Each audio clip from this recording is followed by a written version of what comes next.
The lantern came down the yard at 4 in the morning, and the dark moved out of its way. Bethia Debney carried it in her left hand because her right was full of collar, a great black horse collar, its leather polished soft by 3 generations of Debney palms. She went up on the mounting block beside the first stall, turned the collar upside down, and lifted it over a head the size of a church door. The head came down to meet her. That was Quince, the old wheel gelding, and he had worn a collar every working morning for 11 years. He dropped his nose through it the moment the leather touched his ears, stood while she turned it right way up on the wide of his neck, and blew one long warm gust into the lantern light that smelled of good hay. His back stood level with a tall man's eye, and when he lifted his head it went well above one. One of his feet would have filled both her hands, and between his forefeet, in the deep straw, a kitten lay asleep, a scrap of tabby no bigger than Bethia's 2 hands, and Quince stood over it in the dark and did not move his feet at all. "Mind your lodger," Bethia said to him, and buckled the hames, her sleeves rolled back, and the deep indigo of her working gown gone near to black in the lantern light. She worked down the row by lantern light, and the putting to had the shape of a right, because it was one. Collar, hames, saddle pad, crupper, the trace chains looped and hung. Cherry next, the mare, gold chestnut where Quince ran deep red and endlessly greedy. She lipped at Bethia's pocket for the crust that lived there. "Give over, greedy," said Bethia, and gave it to her, because she always gave it. Then Filbert, the colt, Cherry's son, 3 years old and silly with it, brighter and leggier than his mother. He had slept lying flat out in the straw, and came up with hay in his forelock. All morning he copied the old horse in the next stall, every stand and lean of him, stride for stride. Young draft horses learn beside an old one. It is the only school they get, and Filbert attended it every waking hour. 3 bright chestnuts, clean-legged, no white feather on them anywhere. They were the county's own horse, the Suffolk Punch, the breed Suffolk had made for Suffolk clay. And the Debney yard at Elmsett was the last independent specialist, heavy-carrying yard in that 100. It kept a team standing all the year round, and answered for any load a parish could put on wheels. That fact had plain arithmetic under it. 3 great horses ate what 2 cottage families ate, and more. Oats, beans, hay by the ton, shoes, leather, 11 men's wages, rent. Against that stood the work, the miller's stones, the timber, the ploughing let by the day, and the spine of it all, the Glemham carrying. The Glemham carrying was a custom, and the custom was this. For 3 generations, whatever Glemham Park needed moved, the Debney yard moved. Corn, coal, timber, stone, the year's traffic of a great house and its farms. At a fair rate, first call, all seasons. Bethia's grandfather had shaken hands on it with the old Duke of Glemham's steward before her father was born. Nobody alive had witnessed the handshake. Nothing was written down. The custom was the yard's living. Take the custom away and the rest was firewood. This morning's errand was the small trade that filled the gaps round it, the miller's new stones off the wharf, before the day's heat. "Come up," she said, and walked the team out into the blue dark. The yard rang under 12 great feet. The sky went grey gold above the gate, promising heat. Mr. Harsant came at 6, when the team was fed and standing, and she was greasing the wagon's forewheel. He was the land agent to Glemham Park, 3 years in the post. A tall man, flaxen hair going grey, a blue-black coat without one speck of Suffolk on it. His manners arrived a half-step before he did. He brought the estate's quarter-day compliments, as agents always had, and a folded paper that no agent before him had brought. "A circular only, Miss Debney," he said. "The estate is regularising its carriage accounts. A schedule of the work done, the rates charged. You may return it at your leisure." "The rates are what they've been these 30 years, Bethia said. "The old Duke of Glemham thought them fair." "I have no doubt," said Mr. Harsent pleasantly. "Regularity is not suspicion, madam. It is merely daylight." He turned to go, and in turning he passed along Cherry's near side. Cherry's trace had jumped its D when the mare shifted. The trace chain had slipped off its hook and hung slack. It was a small wrongness that a coachman would see in a moment, and a gentleman never. And Mr. Harsent, without looking down, took the trace in one hand and rehooked it. He did not break his sentence about the dust on the Ipswich road. One motion, the exact, unthinking, done 10,000 times motion of a man who had been raised behind a team. Then he was through the gate, and his boots went away up the lane, quick and even. Bethia stood by the forewheel with the grease paddle in her hand and looked after him a long moment. "Now where did a paper man learn that?" she said to Quince, who leaned his great head over the stall door and blew at her pocket and told her nothing, because he was a horse. The word came at 9 by a boy on a pony. The Duke of Glemham's timber was fast in the clay at the foot of Stanniford Hill. Would Miss Debney come and bring the big uns? The boy was grinning when he said it. Half the parish would be on that hillside by now, and the sending was half a jest at the great folks' expense. The Duke's fine teams are beat. Fetch the woman. Bethia did not treat it as a jest. She put Quince and Cherry to the tug wagon and hung the spare chains. Then she walked them out along the lanes at the pace they liked, which was their own. Stanniford Hill stood open to the sky, high summer, full morning sun. The stubble on the verges was gold, and the light lay on everything with both hands. At the foot of the hill, the lane pinched between two banks, and the clay there held water in all seasons. In the pinch stood the wreck of the morning, the Duke's great timber carriage, one enormous oak trunk chained down on it, and the load sunk to the axle. The trunk was the roof tree for Glemham's new granary, she would learn. Before the carriage stood 4 fashionable carriage horses, dark, glossy, London elegance itself, and every one of them blown, flanks heaving, heads down. They had given what they had over half a dozen short pulls, honestly given, and nowhere near enough. Tice had stopped them well before any of it could hurt them, and no whip had come off its hook all morning. No man on that hillside thought to praise him for it. Up and down the line walked a compact, dapper, red-haired man, in a fury with nowhere to go. Mr. Tice, the Duke's head coachman. "Enough," Tice was saying, to nobody. "They've given all they've got." And to the side, hat in hand, stood the Duke. Bethia had never seen him before, the Duke of Glemham, 2 years into an inheritance from a second cousin he had barely known. The county said he was London-bred, beautiful, and ignorant of his own ground, and had it right on all 3 counts. He was tall, black-haired, dressed in dark blue and fawn, with an elegance that made the hillside look temporary. He stood in fine boots in field mud, doing nothing because he did not know what to do, and he was not pretending otherwise. She marked that well. He only watched his stuck oak, with the face of a man watching his own ignorance made 2 ton heavy and public. A crowd lined the banks. Harvest folk, village folk, a dozen bare-headed boys.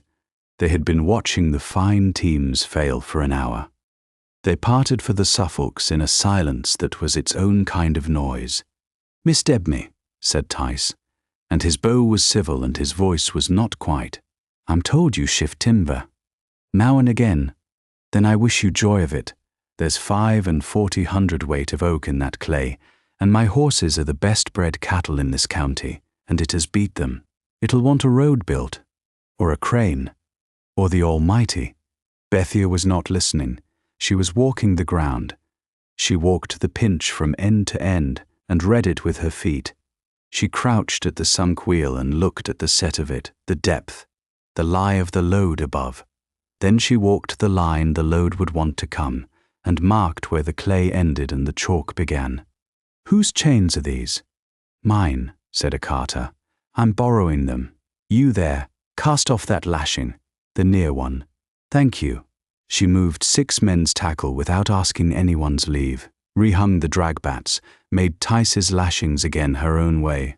Everybody off the bank, if you please. If a chain goes, it goes sideways. The bank emptied. The Duke watched her, and she was aware of nobody, because the load was speaking, and she was listening.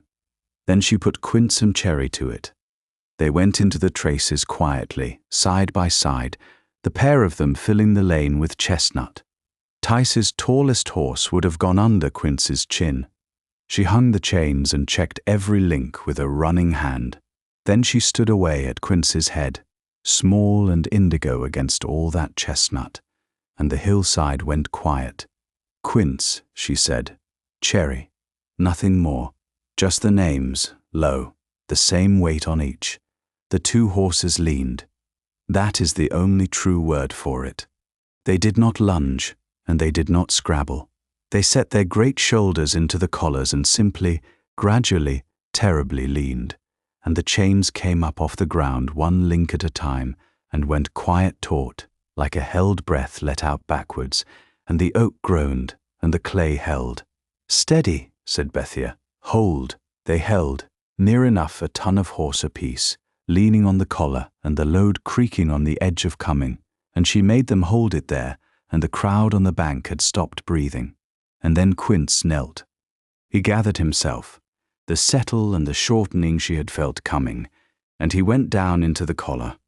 It was no stumble and no falling.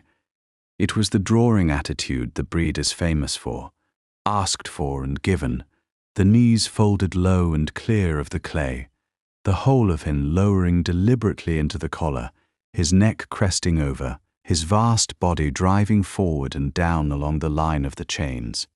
And Cherry laid herself out beside him upright and flat to her collar, and Bethia said, Now, my dears, walk on. And they walked. The turf came up behind Quince's feet in slabs. The chains sang one deep note. The near wheel rose out of the clay pinch with a sound of the earth changing its mind, and the carriage came. A foot, another foot, the oak walking out of the ground a stride at a time, Quince on his knees and rising and driving, Cherry stretched beside him, up, out, onto the chalk, rolling free. Stand, said Bethia, and they stood, blowing, and Quince shook himself all over so his harness rattled and reached round to lip at her shoulder. The hillside remembered how to breathe, and then cheered. Hats went up. Tice stood by his blown darlings with his mouth open. The Duke came across the mud, and he had taken his hat off, and no one had told him to. She waited for magnificent. She had heard it from gentlemen before, and what a spectacle! And once, memorably, I must paint them. The first word a man chose told her most of what he was. What do I owe you? Said the Duke of Glemham. Bethia looked at him properly for the first time, grey-green eyes, and behind them a man asking a real question and wanting the real answer. The estate's custom, your grace, she said, same as your predecessor paid it. Forgive me, my predecessor. Your grace's family and mine have a carrying custom. 3 generations. Whatever Glemham needs moved, the Debney yard moves it, at the old fair rate. My grandfather shook hands on it with the old Duke of Glemham's steward before I was born. She looked at the oak, riding quiet on the chalk. This morning would be on the quarter bill. Your agent has the rates. The Duke of Glemham stood on his own hillside and learned, in one sentence, that he had an inheritance he had never heard of. She watched it land. He did not cover it with a laugh, and he did not pretend to have known. Then it seems, he said slowly, that I owe you a great deal more than this morning, Miss Debney. Bethia Debney, the yard at Elmsett. I shall remember it. He looked up at Quince, and then further up. What is he called? Quince. Quince, the Duke repeated, gravely, and Quince, who had already located a pocket at the correct height, blew into the ducal waistcoat and left horse on it. His Grace of Glemham looked down at the dirt on him. Then he laughed, and it was a real one, and the crowd on the bank liked him for it, and so, she noted with professional annoyance, did she? The Duke of Glemham came to the yard next morning, alone, on a neat black hack. Somebody at the park, Bethia thought, should have told him that dukes send cards. "Your Grace," she said, from the top of a loaded wagon. "Miss Debney." He dismounted and stood holding his own horse, which was more than most gentlemen managed. "I have come to make an inspection of my ignorance. Yesterday I discovered that my estate has a carrying custom I had never heard of, a debt I could not name, and a neighbour who can move an oak with 2 horses and no whip. I should like to understand what Glemham is paying for. Will you show me? It's a working day, Your Grace. What I can show you is work." "Then show me that." She looked at him a moment, the elegant coat, the face braced for a polite refusal, and handed him a halter rope. "Hold Filbert," she said. "He's the young one. Stand at his head and hold him while we shoe his mother. He'll fidget and lean on you and try your pockets. Your work is to be boring. Can you be boring, Your Grace?" "I have sat in the House of Lords, madam." "Then you're overqualified." And he held the horse. He stood in her yard for the better part of an hour, boring, patient, his good coat gathering colt slobber. The farrier worked. Filbert tried every trick a 3-year-old owns, the lean, the fidget, the sudden theatrical fright at a hen. The Duke held him through all of it and talked to him quietly about nothing, and was still there when it was done. "He leant on me," the Duke reported when she came for the rope. "Increasingly. He does that. It means he's decided you'll hold. I weigh half of what he put on me." "He wasn't asking your weight, Your Grace. He was asking your attention." The first man of rank she had ever met who, told to hold a horse, held the horse. Afterwards, she let him watch her start the loaded wagon, quince and cherry put to, 4 tons of millstones aboard. "Now watch how it starts," she said. "Not the horses, the chains." She spoke, low. The pair leaned. The slack came up link by link, quiet taut. The wagon stood fast beneath 4 tons of millstones. Now it came off its standing without one jerk, rolling before it seemed to have started. "They never snatched at it," the Duke said, wondering. "I have watched teams half kill themselves against a load. Yours leaned. That's the craft, Your Grace, and there it is entire. You don't pull a load, you lean on it. Teach a horse to lean, and he'll walk a house down. And how is it taught? Slowly. You ask, and you wait, and you make it impossible to answer wrong, same as anything else worth teaching." He said both sentences over to himself, filing them away, and something in her chest moved over to make room. Behind them, the giants stood loose over their hay, hip-shot and half asleep, standing like church walls. The tabby kitten was asleep again between Quince's forefeet, and the great horse rested easy above it. The strongest thing in any field is gentle. It has to be. It knows what it could break.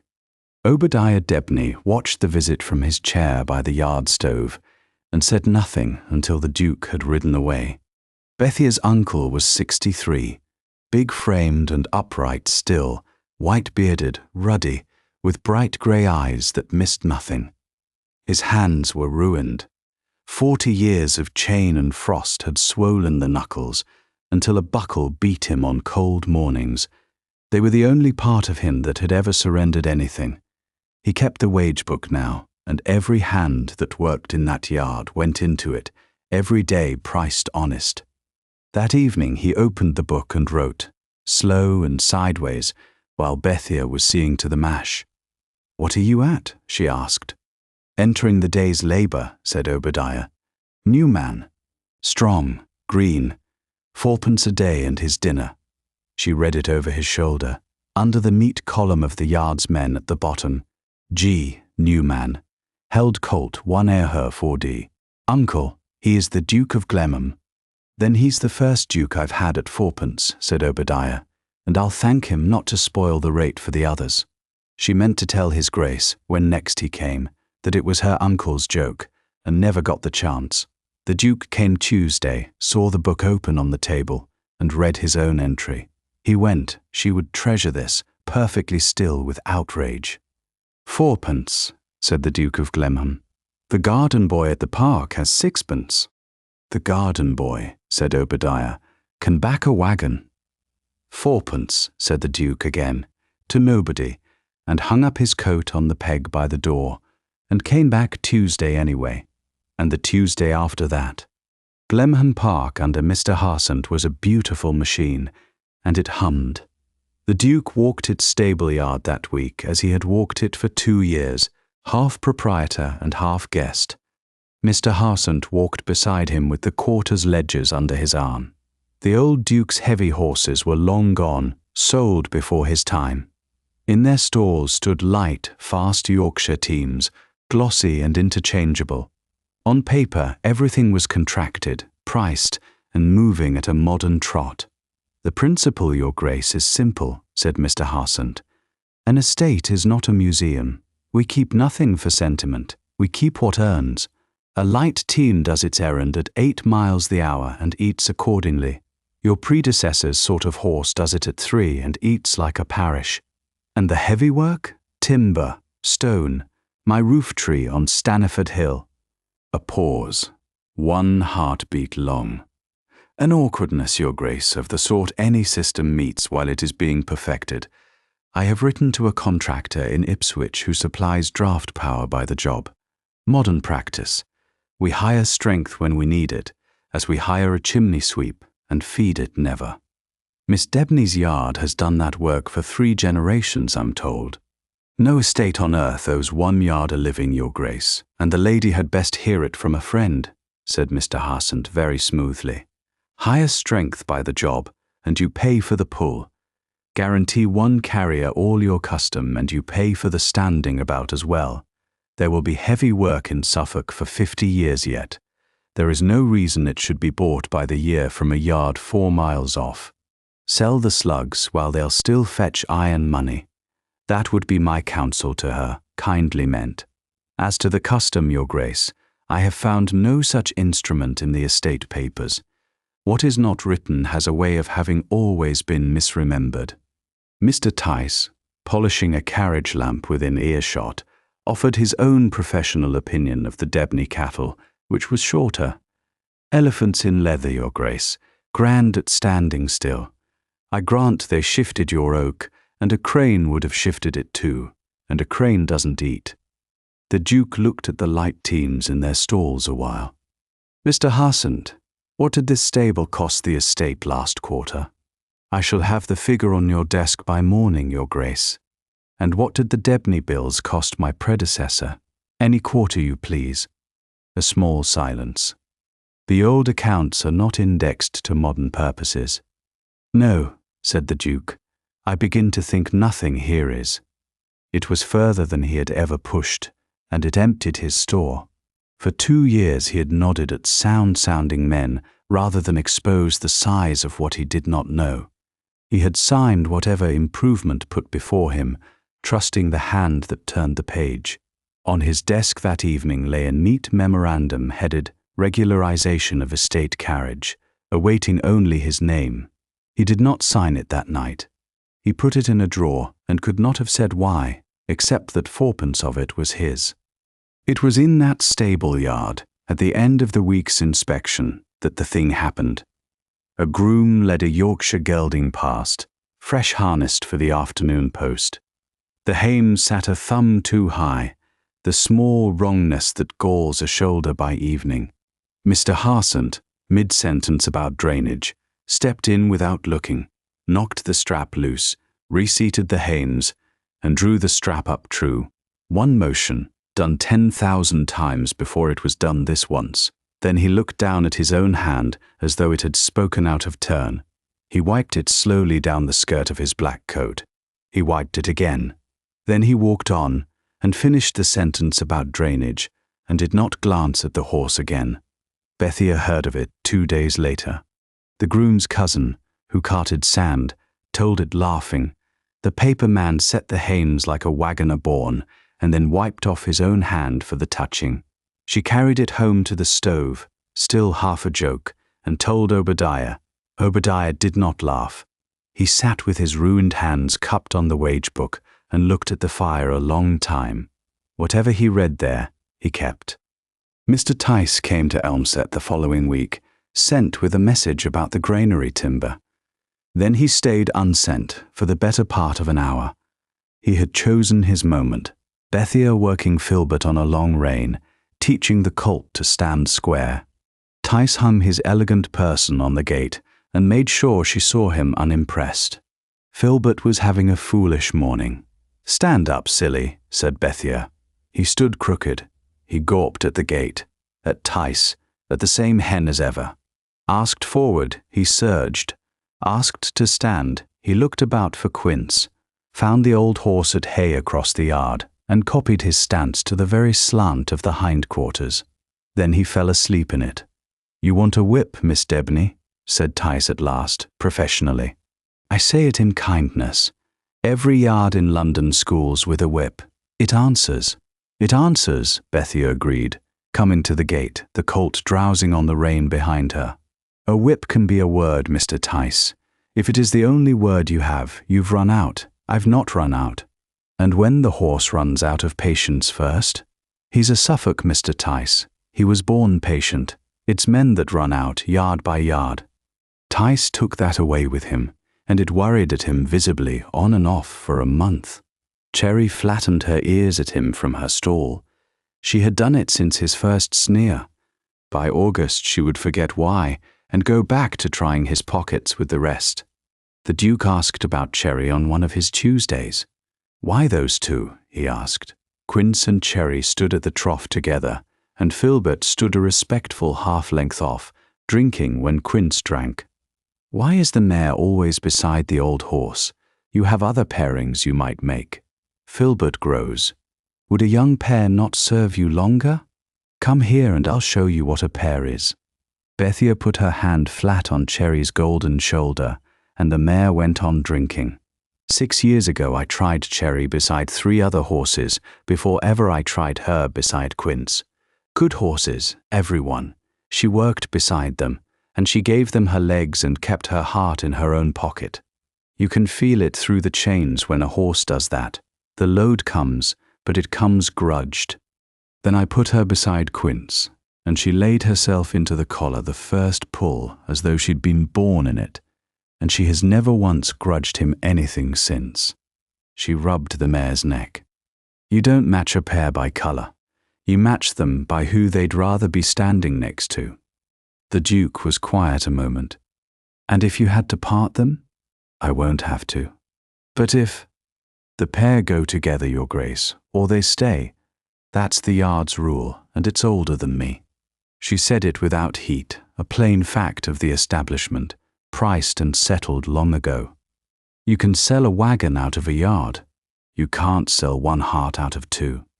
And Filbert, who does Filbert stand next to? Quince. Every hour he's allowed, which is his own arrangement, not mine, and I don't argue with what works. Obadiah, from the stove door, dry. Your Grace had best write that in your book of estate management. It's not in the printed ones. By high summer the joke had a shape, and half the parish knew it. The Duke of Glemham was labouring at the Debney yard at 4d. a day, and coming on slow. He was bad at it, and the yard respected him the more for the size of the badness honestly displayed. The furrow was the famous one. Bethia set him to plough the headland strip behind the yard with Quince and Cherry, the kindest schoolmasters alive. He took the plough stilts with ferocious concentration and set off. The great horses walked a line as true as a chalked string, and behind them the Duke and the plough wandered England. She let him do 3 bouts before she came to the hedge. The horse's part was immaculate. His own wavered down the field with a kind of drunken hopefulness. "Well," said Bethia, "be kind. That furrow'd do for a snake with somewhere to be, Your Grace. I held it straight the whole—" He looked back down the field. "It is possible," he said with dignity, "that the field moved. The field. It has been a wet spring. Ground shifts. 2 furlongs of it, sideways and back and sideways again. I noticed the horses kept their line," he said, changing ground with a statesman's smoothness.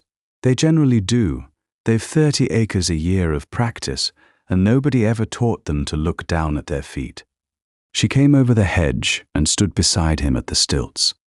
She showed him where to look, up at the mark at the field's far end, and never down at the share. You steer a plough with your eyes, not your arms. The moment you look down at where you are, you've lost where you're going. And every bout after from the hedge, eyes up, the mark, your grace, not the mud. He could not learn the lean that summer, though she taught it honestly. Starting a loaded wagon, he snatched. The hands hear the word pull and jerk at it, and a wise old horse feels the jerk coming and declines the invitation. Quince stood, kind, immovable, ears easy, while the Duke asked and clucked and reddened, and Bethia let the horse do the teaching. He's refusing me. He's waiting for you. There's a difference, and your hands will learn it. She took the rein, did nothing visible at all, and the chains came quiet taut, and the wagon walked away. She gave the rein back. Any fool can make a horse pull. The wage is in the holding back. That's the last thing I'll teach you, and the first thing he will, and between us we'll make a wagoner of you in 10 years or so. 10 years, said the Duke of Glemham, and took the rein back and missed it again, and stayed till dark. You'll get it inside a fortnight, said Obadiah from the gate, as the Duke went home at last. The snatch dies when you stop wanting to be seen starting the load. What am I to want instead? The load, said Obadiah. Obadiah said the other true thing that evening. He was watching Filbert graze a strict half-length from Quince, moving when the old horse moved, resting his nose on the rail at the exact angle Quince rested his own. 2 apprentices in this yard now, said Obadiah to the fire, and the 4-legged ones ahead on points. The summer taught in increments, and Bethia measured his schooling by what she let him touch. First he held, then he groomed, and learnt that a Suffolk will lean his full side into the brush until the groom braces or goes over. It was near a ton of compliment, and the Duke went over twice. Then he fed, then he harnessed, and learnt that a collar goes over the head upside down or goes nowhere. And then, in July, came the morning she handed him Cherry's halter rope and told him to take the mare to the smith at the village end. Alone? You'll have Cherry. That is roughly a ton of alone. Then don't lose her, said Bethia, and turned back to the yard and made herself stay turned. He understood what it was. He went down the lane with the great gold mare walking easy at his shoulder, and he did not look back. That was the last part of the lesson, and the hardest. She watched from the gate, every step of it. She never moved a foot for the smith, he reported, returning the rope with ceremony. I was entirely unnecessary. You were entirely necessary. You were what she'd decided to be good for. The feeding she kept longest in her own hands. She taught it at last on a Thursday evening. The next week held a hill, 40 loads of chalk out of the pit for the granary's footings. He watched her build the feeds heavier, and asked why tonight when the hill was days away. A big horse pulls with his supper. You feed him Tuesday for Friday's hill. She levelled the measure with her palm. She had raised the oats by small measures for a fortnight. Tuesday's feed was only the last instalment of Friday's hill. By the time the hill's under his feet, it's too late to feed him for it. Everything a horse does, he does on what you did for him 3 days back. You'll find people run much the same. And on Friday night, after the hill, what do they get then? They're Tuesday again. It never stops being Tuesday somewhere ahead of you. That's the trade in one sentence, Your Grace, if you're collecting them. I am collecting them, he said, and carried the beans down the row. He was, by then, competent at it, which is a small word and was not small. All that summer, underneath, the regularisation proceeded, as paper proceeds, quietly. The Ipswich light teams did the park's errands well on the good roads. On the clay lanes and the field gates it went otherwise. The failures were small and dispersed, and never made a story. A hay wain that wanted a double team stood loaded a day and a half. A marl cart bogged at Foxhall Gate, and was dug out at quiet day wages. The difference was let, repriced, and papered smooth. Nobody at the park said the word clay in the agent's hearing. The agent's system did not believe in it. Mr. Harsent, to be just, believed his own doctrine with all his soul. That was the expensive part. The thunder came up out of the southwest on a black and silver evening late in July. It caught them both in the Wagon-Lodge, with the harness down for oiling. It was proper work, and they were properly at it. The long harness bench, the neat's foot oil, the collars and traces of 3 horses spread between them.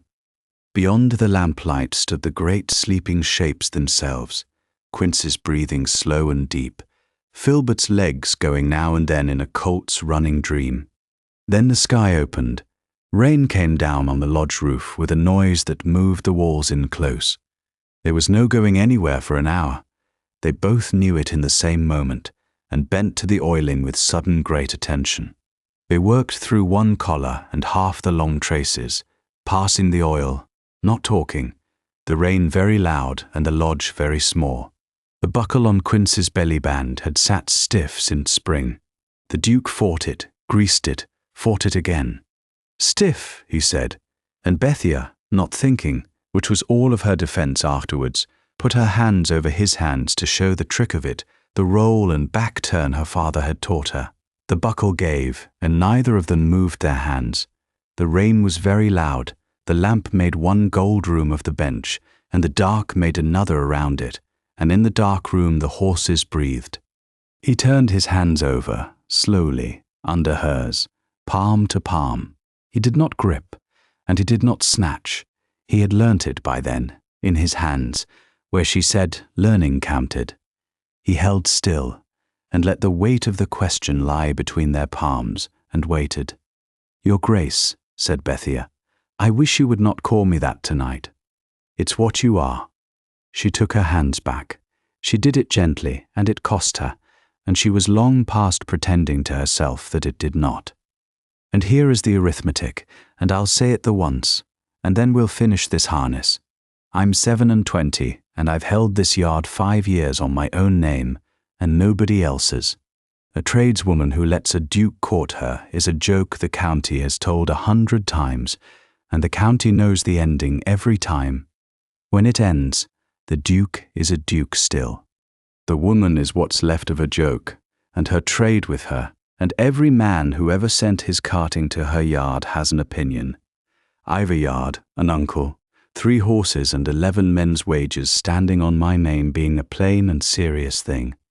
She took up the oil rag and the next trace, and her voice stayed level, which was its own labour.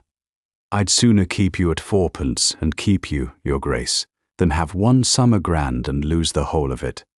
He was quiet a long moment. The rain eased half a note.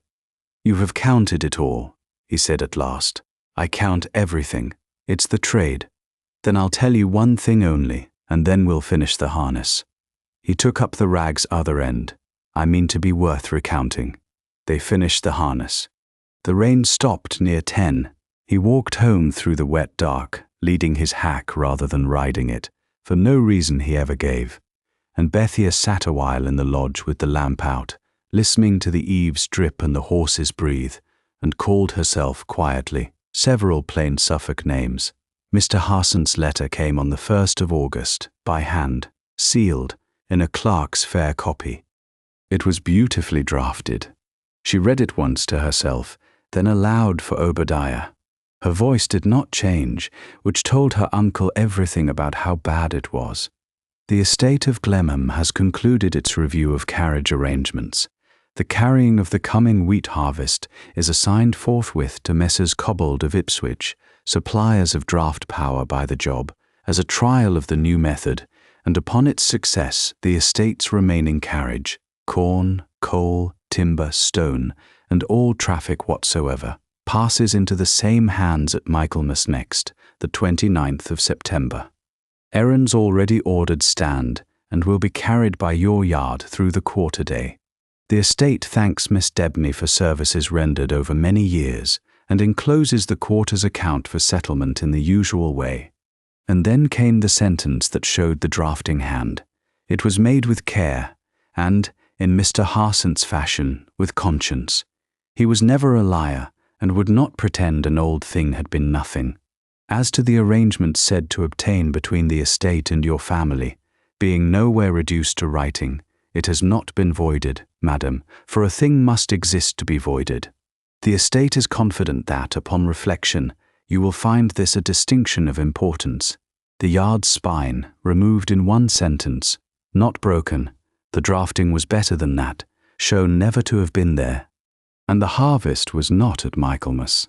The harvest was a fortnight off. The estate doesn't recognize the custom as binding, said Obadiah at last from the stove. Not that he's ending it, that there was nothing there to end. That's his meaning. A handshake is hard to prove against paper. Near enough impossible, uncle. There's not a soul living who saw it made. Your grandfather, said Obadiah, and stopped, and his ruined hands closed as far as they would close, which was not far. Your grandfather carried for that house through the year of the great frost at the old rate, when he could have named any figure in England, because the custom held both ways. That was the paper. 60 year of both ways was the paper. I know it, uncle. Does the Duke? She looked at the foot of the letter, where the agent had signed for the estate, under my delegated authority. His Grace's name is nowhere on it, uncle. Mr. Harsant signs under his own delegated authority, and nowhere does he say he was directed. That means one of two things. The Duke doesn't know, or he'd sooner not know. Which do you believe? The first. Which do you want? She banked the stove and did not answer, and Obadiah mercifully let it lie. He'll know by Sunday, she said at last. This is Suffolk. The last inspection came a week into August. Mr. Harsant rode over himself with the final account. It was correct, civil, exact to the penny, and not a penny mean. Every disputed halfpenny was allowed in the yard's favour. The fastidious justice of a man closing a thing he did not intend to feel. He would not take the chair she offered, but stood in the yard in his blue-black coat while she checked the account, and while he waited, she watched him over the paper's edge. He looked at the horses. Quince stood at the open stable door, head out over it in the sun, half asleep, lower lip gone loose and foolish. Mr. Harsant looked at the great horse a long time, with a face that was not contempt, whatever it had learnt to dress as. Then he became aware of himself. He took out his watch, read it, and did not see it. The account's right, said Bethia. I'll send the receipt Monday. You are exact, madam. It has been the pleasure of the connection. He gathered his reins and paused, one heartbeat at the mare's stall. Cherry flattened her ears at him with total commitment, and he said in a voice with no doctrine in it anywhere, the mare's in good flesh for August. Then he was gone, up the lane, quick and even. Obadiah had come out to the stove door and watched the agent's back all the way to the turn. His bright grey eyes had gone narrow and very still. Bethia, uncle, I knew that walk before ever I saw the face. Lime cart Harsant, out of Clay End, carted 30 years so his boy should never wear a collar. That's the boy. Bethia stood with the receipt book in her hands. I carted against the father, girl. 30 year back, when I was a bit past your age and a deal better looking. A little man, lime-burnt hands, drove a pair of half-bred punches and drove them kind. Every penny that man ever made went into keeping his boy at his letters. Boy hated the yard, hated the smell of it, hated the collar, hated being lime cart's son. Left at 15 to be articled and never came back that I heard. He turned his head and looked at her. That's him, girl. That's the walk. A wagoner's walk. You can put a man in any coat you like. You can't take that out of his legs. The trace, she said slowly. Quarter day. He hooked it back without ever looking down. And the park groom's tail, the hames set true mid-sentence, and his own hand wiped for the touching. And just now a man read his watch in my yard and never saw it. It's why then, she said. The great slugs, the regularising. He's not selling us off, Uncle. He's burying his father, and we keep digging him up. Likely. Obadiah lowered himself back into his chair. What'll you do with it? She was quiet a while. In the stable, Quince shifted his weight and sighed, his lower lip looser. Nothing. It's a weapon, girl. In the county's ear it had cut him off at the knee. The improving agent, lime cart's boy, ashamed of a good father, they'd laugh him out of Suffolk by quarter day. I know what it is. She put the receipt book down. A man's father is not a stick to beat him with. Not even that man. Not even that father. She looked up the empty lane. His father sounds to have been the best man in this story so far. I'll not spend a dead wagoner to win a live argument. We'll fight him on the work, Uncle, or we won't win at all. Obadiah looked at her for a long moment, and then at the fire. What was in his face was not agreement, and was better than agreement. Your grandfather, he said, would have spent it by supper. You're the improvement girl. The yard's last errand under the old custom had been ordered long before Mr. Harson's letter. So it stood, and so it was hers. She took the Duke on it herself, on purpose, and never told him so. He worked it out for himself years later, which was also on purpose. The errand was this. Under the custom, Bethia's father had agreed with the old steward that the carrying rate would carry one thing at cost, always. That thing was winter coal to the parish's widows, Mrs. Gooding the miller's widow first among them. It rode on no bill as a kindness. It rode as a rate. The kindness was priced into the trade, where charity could not embarrass anybody, and there it had sat for 30 years. The wagon that carried it was loading on a bright, cool morning in the second week of August. Coal in August? The Duke asked, arriving to it. Widow's coal goes in before harvest, while the horses can be spared. Come on the errand then. Bring your fourpence hands. And we walk. It's a mile, and the load's the horses' work, not ours. So the Duke of Glemham walked a coal wagon through Elmsett at the horse's head, Quince in the shafts. He learnt the errand by doing it, the sacks up the narrow paths, the cellar boards lifted, the coal in, the boards down, the path swept. The path as well? Asked the Duke, broom in hand. The path first. Coal any fool can carry. A swept path tells a widow she's no nuisance, and that's the half of the load worth carrying. At the third cottage, Mrs. Gooding herself held the gate.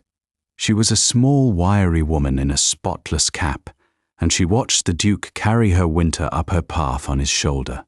So you're the fourpenny Duke, said Mrs. Gooding, who feared nothing on this earth and had buried the only man she'd ever asked anything of. Set it left of the chimney, your grace. The right side weeps in the thaw. Well, I'd heard you were ornamental. She looked him up and down, coal dust and all, and gave a short nod, the kind she was known to lend out sparingly. You'll take a cup standing, the pair of you. I don't run to Duke's sitting. They took the cup standing. Mrs. Gooding filled it twice, examined the Duke's blistered hands without asking leave of the man they were on, and gave her verdict. Fourpence, they tell me. Well, she was ever careful with money. You'll do, your grace. My Gooding was 10 years dead before this parish learnt what he'd been worth in his shirt sleeves. Learn your own worth cheaper than that. Walking home behind the empty wagon, he was quiet a long way. The contractor's schedule, he said at last. The Ipswich people. I read every sheet of it this week. There is no line in it for that errand. I looked. There wouldn't be. It's not work you can let by the job, your grace. It's work you can only owe. She watched the road. That's what a custom is. Mr. Harson's right that it's no contract. It was never trying to be a contract. It's the price of the pair of us, the estate and the yard, being the same country for 60 years, and it doesn't exist, and he's right. And if it goes, something goes that his paper can't see and can't replace, and will miss in 20 years when it wonders why the parish has gone cold and dear. That night, the Duke of Glemham sat past 2 in the morning with Mr. Harson's regularisation papers and read every one, twice. The drafting was excellent. the reasoning closed and clean, and he could feel the wrongness in it now, the mail cart, the standing haywain, the errand with no line for it, and still he could not build the argument that would stand in the system's own room. He hated the 2 years that had left his ignorance the best armed thing on that desk. He signed nothing. It was, he thought bleakly, the first wholly ducal act of his tenure. To be unpersuaded, and unable to say why, and to hold the line anyway on the credit of a woman who fed horses Tuesday for Friday's Hill. The second letter of that August came from Maidstone, and it was worse than the first. The first had only wanted the yard's living. This one wanted its heart. Bethia read it standing at the yard table, and then she read the middle of it aloud, once, flat. Our agent, being at Stanniford Hill in June upon our own business, saw a chestnut gelding draw the Duke of Glemham's timber out of the clay, and has spoken of little else since.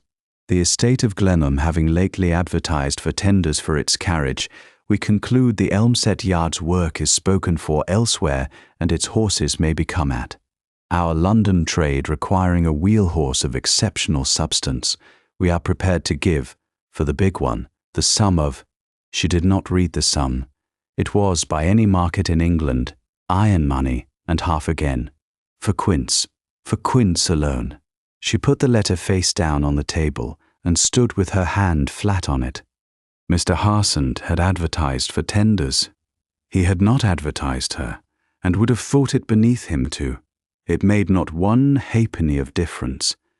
Any man who read that notice could do the sum she had done at this table in a minute flat. The work was let away. The yard, wanting work, must want feed. Wanting feed, it must sell. And here at the first crack in the wall came the buyer, wanting the big one. 1 horse of 2, the best half of a working heart, priced out of it. He'd go to a good stable, she said to the fire that evening, testing the words to hear what they were made of. Brewers keep their wheelers fat. Obadiah said nothing at all, and his silence had edges. And Cherry would stand in that stall, Bethia went on, in the flat voice of a woman walking a fence line she already knew was down, and give her legs, and keep her heart in her pocket for whatever pair I could make her. You've seen a split pair work. I've seen it. It's a wheelbarrow with blood in it. She took the letter and set it, unanswered, inside the cover of the wage book. The book fell open at the page with the Duke's name on it. G. New man. 4d by 4d by 4d down the summer, in her uncle's sideways hand. She looked at it a long moment, the one page of that book that had ever made her laugh, and tonight it did not. A yard that paid a duke 4d honest could not be saved by a duke at any price a duke could name. If the work was gone, the yard was gone, and no marriage and no money could carry it, because the yard was not a thing money kept. It was a thing work kept. She closed the book on the letter and went out to feed. The weather turned on the 15th of August. It turned in the manner Suffolk men fear most, which is slowly, giving everyone time to understand exactly what was coming. It's coming slow, said Obadiah. That's the worst road it can come.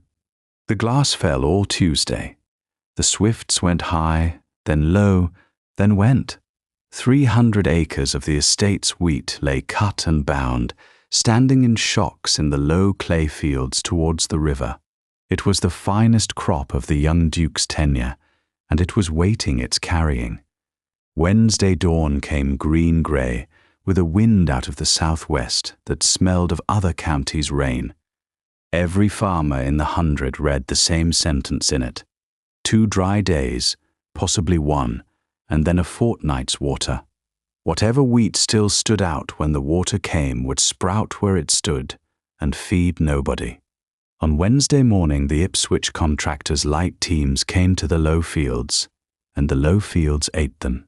At the second gateway, the loaded wains sank so deep that clay rose over the fellies, the wooden rims of the wheels. The light horses were honest horses asked an unfair question, and they scrabbled and stood. By 2 the contractor had withdrawn his teams, respectfully and in writing. He pleaded the state of the lanes. He stated in plain terms that his undertaking had never extended to carriage in all weathers over clay, and that he could not fulfill the harvest contract. The letter reached Glemham Park at 4, and at 5 Mr. Harsent stood in the Debney yard. He had ridden hard and could not, for a moment, speak. "Miss Debney, the estate finds itself—" He stopped. "Circumstances have—" He stopped again. Every road out of the sentence was a door his own drafting had nailed shut a fortnight since, and both of them knew it. She did not make him say any of it. There was corn standing in the field and rain in Kent, and she was already reaching her apron off the hook. "The corn doesn't know whose fault it is," said Bethia. "Go home and open your barns." 300 acres had one dry day left in it, perhaps 2. The hired teams had gone home beaten, and every sheaf of the year's bread stood out waiting for wheels. They carried for 2 days and the better part of 2 nights, and the parish came with them. A round dozen wagons off the farms, and every sound team within 5 miles, driven up to the gate by men who had not waited to be asked. It went by the old drill her grandfather had left in the yard's bones. Loading first, because the load is the craft. A wagon of sheaves built wrong sheds a third of itself at the first gateway lurch. A load built right rides 40 miles in silence. She built the first 3 herself, calling the sheaf pitchers in to watch. Butts out, heads in. Crossbind your corners. Every course, every layer of sheaves, must lock the course below it, or the gateway will find you out at midnight. Now tread that middle. You're not walking on it, man. You're building with your boots.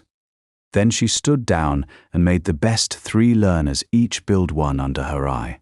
By the 4th wagon, there were 3 more loaders in the parish than at dawn. And she was free for the thing only she could do, which was to rate the horses, to decide what pace each team was asked for, and how long it rested between turns. Rating is the invisible craft. Any strong parish can pitch sheaves. The horses are the bottleneck. She set the pace deliberately under what the teams could give, and built the relays so that no horse stood idle cold or worked past its wind. Quince and Cherry took the sunken lane in the gateways, where the ground was worst. Filbert took the firm upper cartway with the light half-loads, his first true harvest. The borrowed horses of the parish took the dry top runs, where willingness mattered and weight did not. "Steady on that lane leg," she told the leaders, over and over, all 2 days. "If your horse stops wanting to lean, he's done. Bring him in and don't apologize for it. A blown horse is a still horse. I'd sooner have half your loads today and all of them tomorrow." The relays were built, every leg, around one law. The field learnt it by Thursday noon without being told. The pair worked together, or the pair rested together. Where Quince went, Cherry went, and it cost something. Twice it left the upper field standing, while both giants finished the lane leg. Nobody questioned it after the first evening.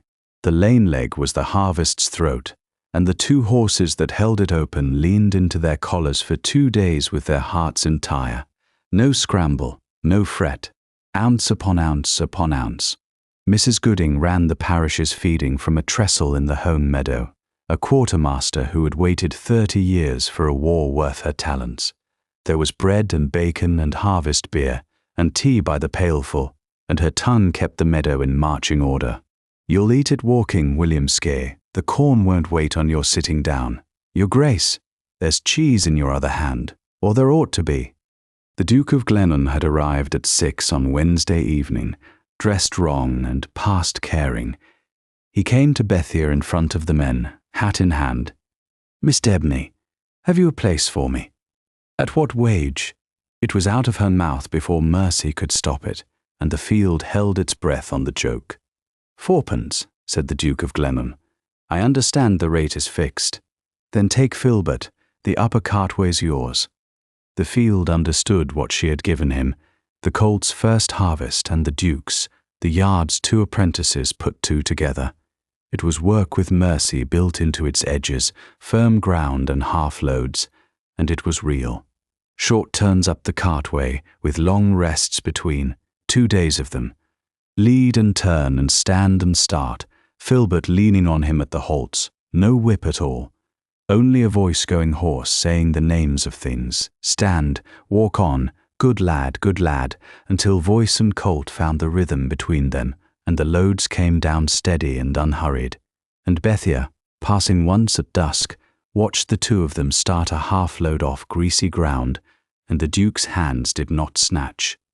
She raised one hand to him, and he raised his to her. And Filbert, having watched Quince all summer, leaned gently into the traces at the same moment and took the wagon away with him. The Duke had to run for it, and the field laughed.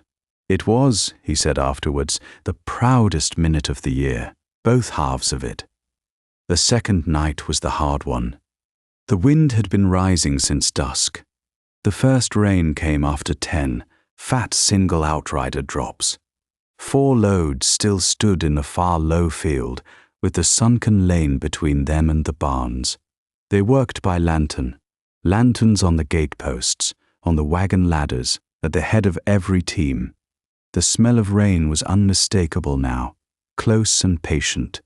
The second-to-last load bogged at the double gateway at midnight. It went in exactly where the contractor's wains had gone in on Wednesday, at the gateway's old wound. 2 days of wheels had churned it, and the first rain had dressed it into grease. It went in deep, the near fore-wheel sunk to the axle, the heaviest built load of the night settling wrong in the dark. Men came from both directions with lanterns, and their light showed the trouble plain. There was no answer in it, no ground to dig, no unloading a load of that size with rain coming, and the last load blocked in the lane behind. "Quince," said Bethia. They brought the pair back down the lane, through the lantern light. The great horses walked loose and easy, blowing at the men they knew, and the men fell quiet as the big shapes went by. She put them 2 ahead of the wagon's own team, her pair on the pole chains. The swingler tree is the crossbar behind the horses, and she went over every link from collar to swingler tree by feel, twice, while the rain thickened. "Light on the near side," she said. "Nobody on the chains. Nobody past the swingler tree either side. If it comes, it'll come all at once. And if it doesn't come—" That was Tice, at her elbow with a lantern, asking it honestly. "It'll come." He started worse than this. "Hold your light where his ground is and keep your feet out of my chains." The lanterns moved. The gateway stood in a ring of gold light and black mud. The 2 chestnuts waited quiet in their harness, rain starting to gleam on them.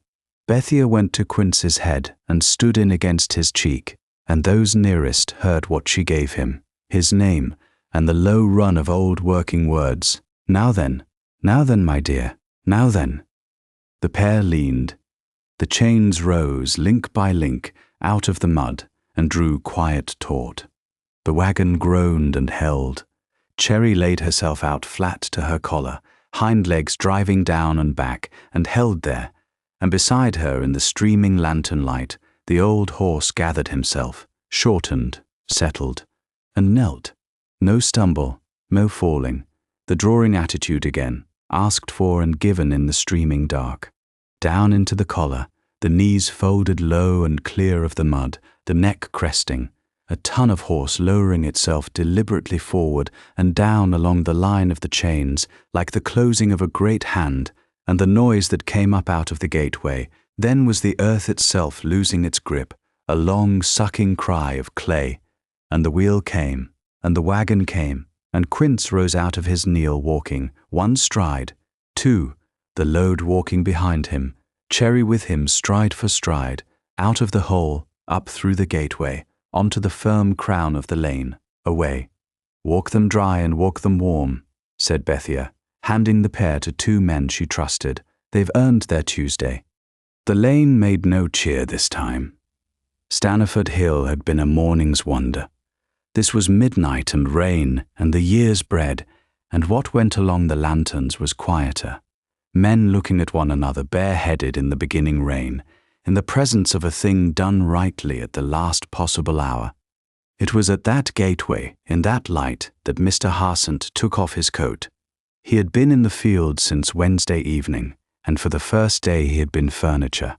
The agent in his blue-black coat, holding schedules nobody wanted, correct and useless, and staying anyway, which even Obadiah allowed was something.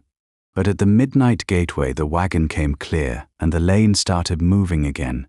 And somewhere ahead in the dark, a half-built load shifted on a bad course and began, sheaf by sliding sheaf, to shed. Mr. Harsent put his papers in his coat, and his coat on a gate-post, and went up the wagon ladder into the lantern light in his shirt-sleeves. His hands took hold of the sliding course, and every man below could see that his hands knew it. He drew the courses and called for the rope in the drover's short words, 26 years unused and everyone still there. He cross-bound the corners and trod the middle firm. And he brought that load down the last mile himself, walking at the leader's head in the rain, his 40 guineas of coat forgotten on a gate-post in the dark. Bethia, passing him at the barn as the load came under the roof, said only, "That's a fair-built load, Mr. Harsent." "It rode silent," said Mr. Harsent, in a voice she had not heard him use before, quieter, with Suffolk in it. "They ride silent when they're built honest," said Bethia. "Most things do." Mr. Tice's harvest had begun a night earlier. He had arrived unsent, in his off-duty clothes, and stood an hour at the edge of the lantern light. Then he came to Bethia with his hat actually in his hand. "Show me how to load, Miss Debney. My horses were beat on that hill in June, and I've been beat since, and I find I'm tired of it." She showed him, and he learnt fast, coachman's hands being quick hands. By the wet Friday dawn, Mr. Tice was up on the last wagons, teaching sheaf-laying to farm boys, and taking their chaff about elephants, with the good humour of a man who had decided which side of the joke to stand on. The last load of the harvest came up the cartway at first light on Friday, Filbert in the shafts and the Duke at his head. Both of them were past tiredness, into the grey country beyond it. The sky to the southwest stood one purple wall from earth to heaven. The barn doors stood open and gold. The load came up the slope with the first true rain crossing the field behind it, a grey curtain drawing. The wagon came under the roof 3 lengths ahead of it, and the curtain closed over the barn. The rain came down on the tiles above 300 acres of saved bread, and the rain on the tiles was the applause. "That's the last of it," said Bethia. In the barn's lantern-lit cave, men sat down where they stood. The Duke leant his forehead against the colt's wet neck a moment, and the colt, finding a pocket at the correct height, went through it for crusts, because he was 3, and had earned them, and was his mother's son. Mrs. Gooding gave the parish its breakfast in the great barn on the Friday morning, rain hammering overhead, doors open on a world gone silver. It was the best meal eaten in that 100 since the peace. All that summer the county had talked of the great battle in June, Waterloo, the bells, the bonfires, and yet that wet morning the parish's own campaign felt the nearer thing, and was toasted first, in tea. They were all there. The Duke, wrecked and glorious in his ruined shirt, sat on a corn bin between 2 ploughmen. Tice argued sheaf-laying with a boy of 14 as an equal. Obadiah had come up in the pony cart to see the barns full, and sat at the head of the trestle by general uninstructed consent. When the meal was mostly eaten, and the talk had gone quiet, Mr. Harsent stood up. He had put the blue-black coat back on to say it, hat in hand. He let the 2 men he was stand in front of everybody at once. "Before the accounts of this week are made up," said Mr. Harsent, "there is a prior account, and I find I had rather state it myself than be forever waiting to be found out. My father carted lime out of Clay End. I have spent my life getting above the work, and this week I find the work was above me." He stood very straight. He drove a pair 30 years on that road and never raised a whip that I saw. I have been ashamed of him since I was a boy at his knee, and I am done with it this morning. Whatever the estate decides as to my conduct of its business, it should decide it knowing what its agent is, which is a wagoner's son who forgot it, and has been very expensively reminded. It was Obadiah who spoke first, which was proper. He was the only soul there who had known all along. I carted against your father, Mr. Harsent, said the old man. Lime Cart Harsent drove the kindest pair on the Ipswich road, and he was proud past bearing of his boy in the black coat. He'd say so at every weighbridge from here to Needham. A pause. You've his hands, they tell me. There's no getting above that. It gets above you. Mr. Harsent sat down blind and did not try the tea for a while, and the parish, with the profound courtesy of working people, talked loudly about the weather until he could. Then the Duke of Glemham stood up, and what he had to say was shorter. Mr. Harsent has stated his account. I'll state mine, since the county will have a version by Sunday, and I had rather this parish had the true one first. Mr. Harsent acted under authority I gave him, and ignorance I maintained.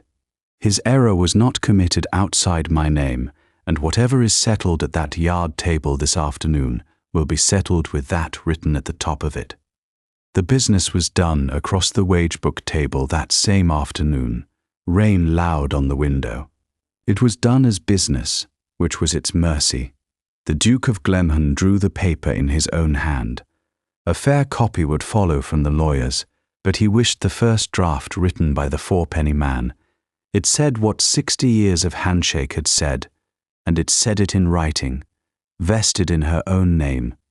The carrying of the Glemham estate went to Bethia Debney, and her yard, and her successors, first call, all seasons, beginning Michaelmas 1815. The term was 21 years, and renewable. The rates were to be reviewed each Michaelmas by both parties together, and either side could end it only on a 12 months' notice at a quarter day, so that no yard should lose its living again between one letter and one harvest. The widow's winter coal went in as a standing charge on the estate, carried at cost, and one clause the lawyers queried twice, a welfare term where none had ever stood. No horse engaged under the agreement to be required to work out of its pair. Read it back, said Obadiah, eyes shut. The Duke read it back, every clause, to an old carter by a stove. Rates reviewed, say reviewed at the yard table. A table reviews kinder than a letter. The Duke amended it in his own hand, and was prouder of the amendment, he said afterwards, than of his seat in the Lords. Messrs. Cobbold had discharged themselves when they withdrew their teams in writing, and the estate had the letter to prove it. He signed across the wage-book table, Obadiah witnessing in his sideways script. The transfer due at Michaelmas simply never arrived. The trial had failed in the field, and the paper was there first. The custom made a contract at last. The brewer's letter was answered the same hour. Bethia let the Duke draft it, as an exercise, and passed it as written. One line, the horses of this yard are not sold out of their pairs. There remained the agent. The county expected a dismissal. Bethia's word tipped it the other way, while Harsent waited outside his own future in the rain. Keep him, said Bethia. A man who knows what work costs is worth two who never paid it. So Mr. Harsent stayed on at Glenham Park, agent still. The first entry in his revised books was a contract let to a carting yard at Elmsett. The second was a memorandum in his own hand, the estate's improvement plans to be reviewed annually against the ground, in August, on foot. Obadiah opened the wage book that evening and made his own entry, unbidden. What are you at? Said Bethia. Rise for the new man. Furrows come straight. The hay knows it if you don't. 6pence a day and his dinner. He blotted it. Don't spend it all in one shop, your grace. I'm keeping it, said the Duke of Glemham, for something particular, and did not say what. He asked her on the Sunday evening, in the stubble field above the yard, and the county would have been badly disappointed, for there was nothing to see, no onlookers, no carriage, no speech worth reporting. Two people standing in a cut field in the evening gold, both still tired, and below them the yard with its lamp unlit and the team turned out beyond. Quince and Cherry grazing head to head, Filbert flat out asleep. "I have my wages," said the Duke. "6pence now. I am told I am improved." "You're less bad," said Bethia. "It's not the same thing, but it's on the road to it. Bethia Debney, I'm asking you to marry me." He did not reach for her. He stood beside her, shoulder almost to shoulder, both of them facing the meadow and the low sun. "I know the arithmetic. I heard it in the Wagon-Lodge, and I've carried it since. I'm asking anyway. And I've learnt from the best in the county how a thing worth moving is moved, so I'll say the rest slowly, and then I'll stand here while you count." She said nothing. He let the quiet take the first of the weight. "I came into this county believing strength was the number of things a man could command. 2 years I signed papers to look strong, and was weak in the exact measure of my signing. Then I watched a woman stop a hillside with her voice, and I spent a summer at 4pence learning what she knew. And it is this, and I have it now, and I'll keep it if I keep nothing else. The strong thing is not what you can make move. The strong thing is what you can hold back, and hold up, and hold steady. And the strongest things I ever stood beside were the gentlest, and they were yours, and so am I." The sun went lower by its own breadth, and he let it. She looked at him for a long time. The light was going gold to amber, and below them Cherry had drifted, grazing, to stand beside Quince, because that was where she stood. "You're kept on, then?" said Bethia. He turned his head, very carefully. "Yes," she said, and her voice was wet and entirely steady. "Yes, and I mean the man, mind, not the coronet. I'd have said no to the coronet by itself, and it would have been the easiest no of my life. It's the man who sweeps a widow's path that I'm having. The rest of it I'll learn to carry." "At what wage am I taken?" he asked, not steady either. "Whatever you were getting. I'll not have it said I raised a man only for marrying me."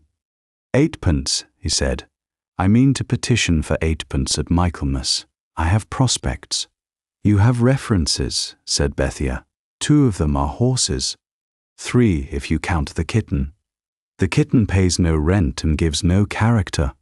He's a lodger, same as you." "It's heavy," he said, against her hair, having crossed the last of the distance without any snatching at all. "So's everything worth the harness," said Bethia, and kissed him in the stubble field, above the yard, in front of the horses, who went on grazing, because the great news of the evening meant nothing to them at all, and the meaning was the humans' business, and the humans had it well in hand. The settlement was drawn in October, and the lawyers of 2 counties had never met anything like it. Its strangest clauses were dictated across a yard table and taken down as spoken. "The trade continues," said Bethia first. "In my name, at my yard, under my hand, a duchess with a wage book, and the county may say what it likes." "The county has eaten this yard's carrying," said the Duke. "I think you'll find it says very little, and most of that proud. Write it. Obadiah Debney keeps his chair by that stove for life. Master Emeritus." "Of what?" said Obadiah, dangerously, from the chair in question. "Of nothing you'll ever admit to, uncle, and the wage book stays in your keeping." "Witnessed," said the Duke, "and add, the chair to be moved no nearer the door than it stands this day." "That's lawyering," said Obadiah, gruff with pleasure. "You've been got at, boy." "By everybody in this room," the Duke agreed. "Next," said Bethia, "the widow's coal stands in the carrying paper. Put it in this one too, and write forever, while the kindness sits in the rate it can't be got at, and no steward to come can improve it away, because now it will be ink." "Written," said the Duke, "and the pair." She looked out at the meadow where the team stood. "This goes in my words, or it doesn't go. The pair go together, or they stay. No horse of this yard is ever again priced 1 out of 2. Your lawyer will want it said some other way. He doesn't get it." The lawyer did not get it.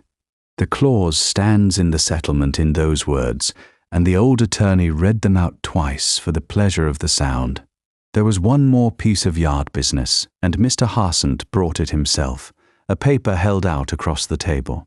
The Maidstone brewer had written again, raising his figure. I took the liberty of drafting the answer, madam, in the Yarb's style. One line, and the line was hers, back again in his fair copper plate. The horses of this yard are not sold out of their pairs. I find it drafts better than anything I wrote all spring. Keep the style, said Bethia. It was my father's. I know whose it was, said Mr. Harsent. And he stayed to supper, which had never once happened in 3 years, and was not remarked on, which is Suffolk for welcome. Then the Duke added his own terms gravely, and had them witnessed. My wage stands, 8d on marriage, in respect of increased responsibilities about the yard, with my dinner, reviewed each Michaelmas on merit only. And my Tuesday dawns at the plough continue, married or not. A man should keep the only work he was ever honestly promoted in. Granted, said Bethia, reviewed at the yard table. The clause went in those very words. He was, as far as anyone could discover, the only man in England to marry into his own dukedom for 8d a day and his dinner. They were married at Elmsett Church in the last week of October. The wedding was small and bright, and the county came anyway and stood outside, which is the best kind. Mrs. Gooding commanded the pews as she had commanded the trestle, seating the mighty and the muddy strictly interleaved. You'll get used to one another now, she announced generally, while everybody's in a good temper, and nobody weeps past the second hymn. It uses the day up. Mr. Tice sat on the box of nothing at all, splendid in his best livery. The couple walked to their wedding, down the lane from the yard, as everyone in that church had walked to their own. He had polished the walking party's boots himself that morning. Smartest turnout of my career, said Mr. Tice, of 2 people on foot, and meant every word of it. Obadiah gave the bride away in his best coat, the wage book, nobody asked why, under his arm. In case either of you supposes today's not entered, he said at the porch. It's entered. Both hands to one load henceforward.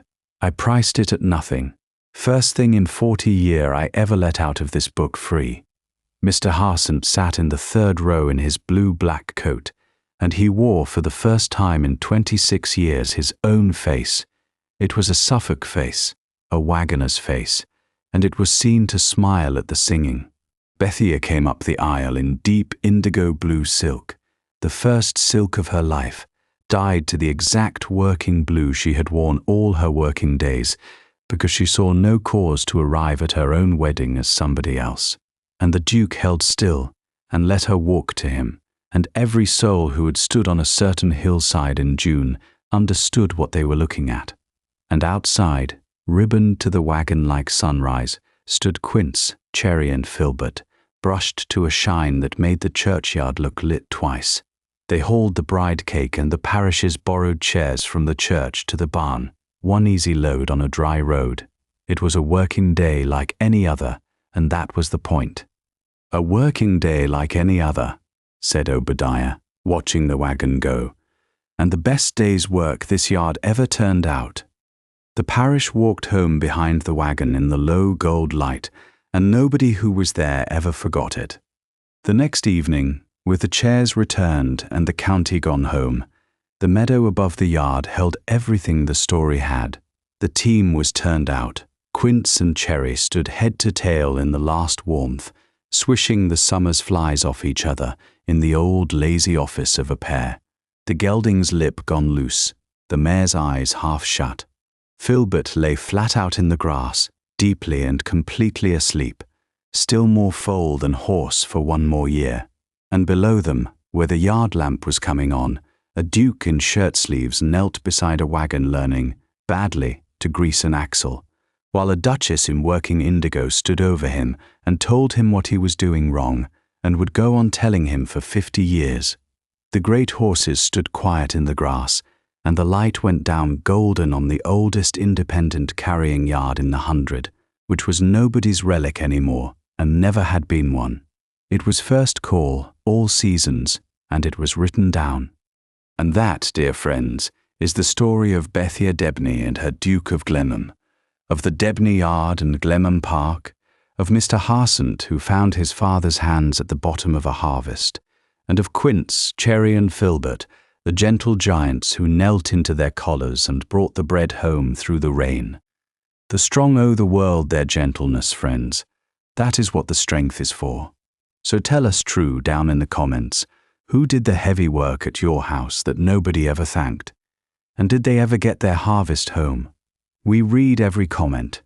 If this story warmed your evening, a like helps more than you know, and subscribing means you'll be here beside us when the next one begins. Until then, feed them Tuesday for Friday's hill, and good night from every Duke has a secret.